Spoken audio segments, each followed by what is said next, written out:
Hi, and welcome to Legal Tricks to Maximize Your Garden's Growth. Let's dive into Roblox Grow a Garden and discover how to boost your garden's potential. First, let's explore various plant types in Roblox. Each plant has its own unique needs for sunlight, water, and soil. Next, optimizing your layout is key to maximizing space and light. Arrange your plants according to their sunlight needs. Watering at the right times is crucial. Make sure you're aware of the specific watering needs of each species. Fertilizers can speed up growth and improve yield. Use them wisely to see the best results. Pest management is essential. Keep a close eye on your plants to catch any issues before they spread. Harvesting at the right time ensures you get the most out of your efforts.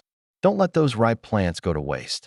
Use seasonal changes and in-game events to your advantage to boost growth and variety. Don't forget the power of teamwork. Collaborate and share resources with other players for the best outcomes.